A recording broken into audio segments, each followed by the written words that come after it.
Why don't we live forever? We get old, we get sick, we get hurt, and cannot heal. But what if we could change that? Perhaps we can. This is a small movie I put together to teach you a bit about embryonic stem cells and all the wonders they can accomplish. In the following 5-minute movie, I will cover what embryonic stem cells are, their difference from regular adult stem cells, and what they can do for the benefit of mankind. The first step in human development occurs when newly fertilized egg, or zygote, as you may remember from the semester, begins to divide, producing a group of stem cells called an embryo. These early stem cells are totipotent, meaning that they can become any kind of cell in the body. 7 days after fertilization, the embryo forms a ball-like substance called a blastocyst. Embryos in the blastocyst stage contain two types of cells: embryonic stem cells from the inner cell mass, which ultimately develops into the fetus, or unborn baby. Trophoblast cells make up the outside of the ball, and eventually become the placenta, which supplies nutrients to the fetus. Embryonic stem cells in the blastocyst are pluripotent, meaning they can have the ability to form almost any kind of cell in the body. An embryo in the blastocyst stage has not yet developed features characteristic to the human body. After 8 weeks of development, the embryo is referred to as a fetus.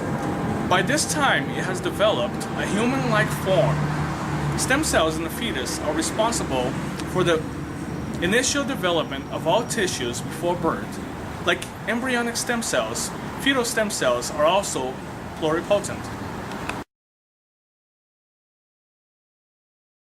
There are also umbilical cord cells and adult stem cells, both of which are multipotent. These cells reside in already developed tissues, directing their growth and maintenance throughout life. Don't be fooled by the name adult stem cells, however. Children have them too. Now, you may be asking yourself, how does this benefit me in any way, and what is the end game? Well, now you understand how stem cells work and what they are. Stem cell therapy can help, for example, somebody who may have become handicapped due to a spinal injury. The stem cells are used to repair damaged tissue or even bone marrow, directing them to grow new healthy tissue or bone marrow. It may also theoretically be possible to devise stem cells already in the body to work overtime and produce new tissue and bone marrow. Additionally, did you know stem cells have even already cured HIV? It was a special, rare, and unique occasion, but it has happened. Have you ever heard of the Berlin patient? He quit taking his HIV medication the day he got a stem cell transplant, and 3 months later, his HIV was completely eliminated from his body. His name is Timothy Ray Brown, a 45-year-old man now living in the Bay Area who tested positive for HIV back in 1995, but who now has entered the scientific journals as the first man in world history to have his HIV completely eliminated from his body. It's what doctors call a functional cure.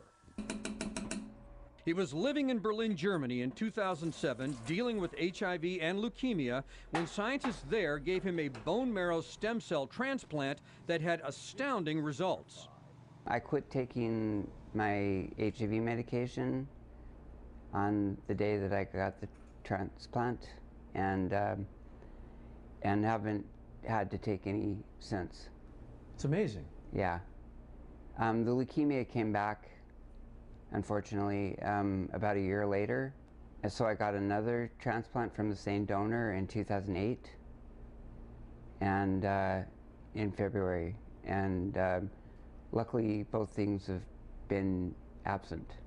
Leukemia and AIDS. Right. Gone? Right. Cured? Yeah. Yeah. All right. Thank you. Well, it just proves that the public needs to be educated about stem cell research. See, the stem cells from a fetus like this one can form into whatever cells of the body are damaged. They are the most powerful thing on the planet. And how does someone like yourself make use of the stem cells, Chris? Well, it's very simple.